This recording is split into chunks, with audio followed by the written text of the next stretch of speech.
ইসলাম আসার পর ইহুদিবাদ সত্য ধর্ম হতে পারে না, ইসলাম আসার পর খ্রিস্টবাদ সত্য ধর্ম হতে পারে না, ইসলাম আসার পর হিন্দুত্ববাদ সত্য ধর্ম হতে পারে না, ইসলাম আসার পর গণতন্ত্র আমাদের কাছে আদর্শ হতে পারে না, ইসলাম আসার পর জাতীয়তাবাদ আমাদের কাছে আদর্শ হতে পারে না, ইসলাম আসার পর ধর্মনিরপেক্ষতা আমাদের আদর্শ হতে পারে না, ইসলাম আসার পর ভারত আমাদের কাছে আদর্শ হতে পারে না, আমেরিকা আদর্শ হতে পারে না। ইসলাম আসার পর একমাত্র তন্ত্রমন্ত্রের নাম ইসলামের বাহিরে আমরা কিছু মানি না। বলেন ইসলাম আসার পর একমাত্র জীবন বিধানের নাম কথা কয় না রে। এই জেনজি হাত তুলেন সবাই জুড়ে বলেন ইসলাম আসার পর একমাত্র জীবন বিধানের নাম, ইসলাম আসার পর একমাত্র জীবন বিধানের নাম, এর বাইরে আমরা এক চুল সর্ব। আজকে এই উম্মার সবচেয়ে কষ্টের জায়গা কোনটা জানেন? এই উম্মার জন্য সবচেয়ে কষ্টের জায়গা হলো আজকে উম্মার সবচেয়ে বেশি উদাসীন যে জিনিস সম্পর্কে, সেটা হলো ঈমান। আজকে ঈমান সম্পর্কে উম্মাহ এত উদাসীন, আপনি উম্মাকে জিজ্ঞেস করবেন কি কাজ করলে ওযু ভাঙে, সে বলতে পারবে। আপনি তাকে জিজ্ঞেস করবেন কি কাজ করলে নামাজ ভাঙে, সে বলতে পারবে। আপনি তাকে জিজ্ঞাসা করবেন কি কাজ করলে রোজা ভাঙে, সে বলতে পারবে। আপনি তাকে জিজ্ঞাসা করবেন কি কাজ করলে হজ নষ্ট হয়, বলতে পারবে। আপনি তাকে জিজ্ঞাসা করবেন কি কাজ করলে ইবাদত নষ্ট হয়, সে বলতে পারবে। আজকে উম্মাহ নামাজ ভঙ্গের কারণ জানে, আজকে উম্মাহ ঈমান ভঙ্গের কারণ জানে, আজকে উম্মাহ রোজা ভঙ্গের কারণ জানে, আজকে উম্মাহ ওযু ভঙ্গের কারণ জানে, কিন্তু আজকে উম্মাহ ঈমান ভঙ্গের কারণ জানে না। আজকে উম্মাহ ঈমান ভঙ্গের কারণ জানে।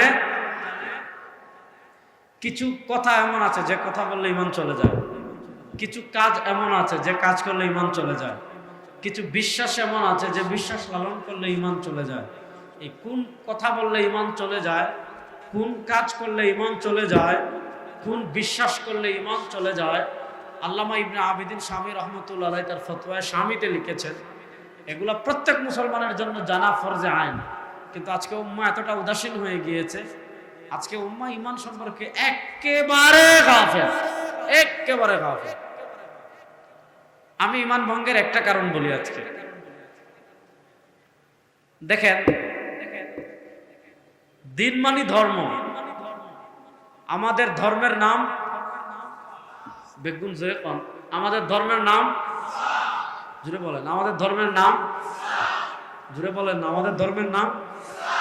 আল্লাহ তাআলা পবিত্র কোরআনে বলেছেন ইন্নাদ-দীন ইনদাল্লাহিল ইসলাম, ইন্নাদ-দীন ইনদাল্লাহিল ইসলাম। আল্লাহ রাব্বুল ইজ্জত ওয়াল জালালের কাছে একমাত্র জীবন বিধানের নাম, এটা আল্লাহ এই আয়াতে বলেছেন।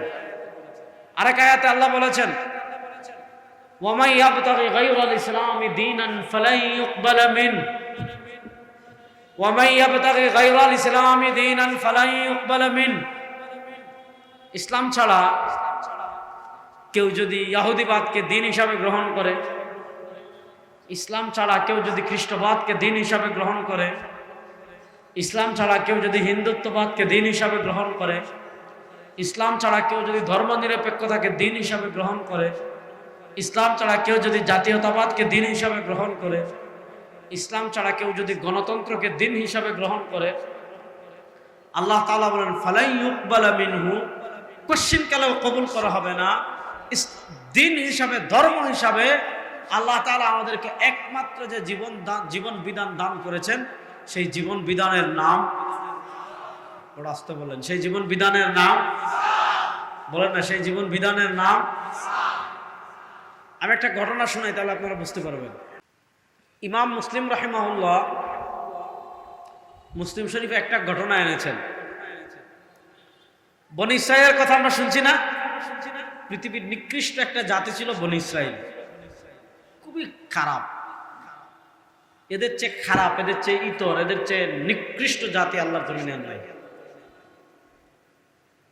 আপনি দেখবেন কুরআনুল কারীমে আল্লাহ তাআলা বনী ইসরাইলের একজন নবী হযরত মুসা আলাইহিস সালাম, আপনি দেখবেন কোরআনের পাতায় পাতায় পাতায় পাতায় পাতায় পাতায় পাতায় পাতায় পাতায় পাতায় পাতায় পাতায় আল্লাহ তাআলা বনী ইসরাইলের নবী হযরত মুসা আলাইহিস সালামের বর্ণনা দিয়েছেন।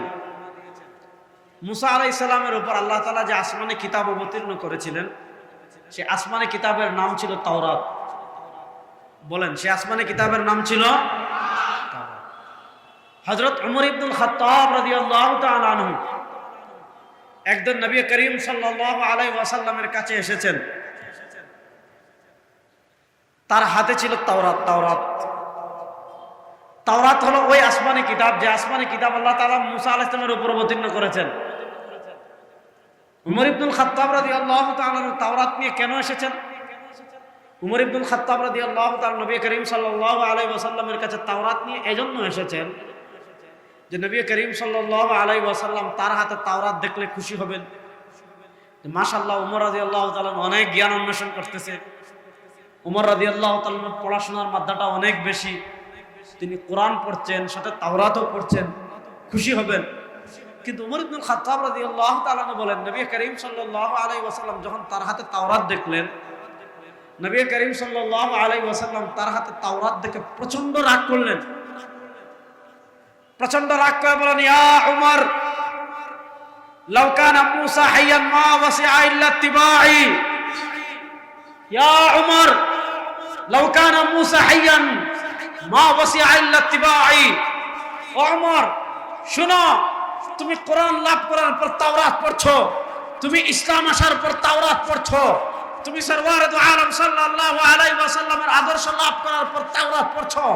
ওমর, শুনো, এই তাওরাত যে মুসা নবীর উপর অবতীর্ণ হয়েছে, এই তাওরাত আল্লাহ তাআলা যে মুসাকে দান করেছেন, লাউ কানা মুসা হাইয়ান, কোরআন আসার পর যদি মুসা দুনিয়াতে জীবিত থাকতেন, কোরআন আসার পর, ইসলাম আসার পর যদি মুসা দুনিয়াতে জীবিত থাকতেন, দু আলম সাল্লাল্লাহু আলাইহি ওয়াসাল্লাম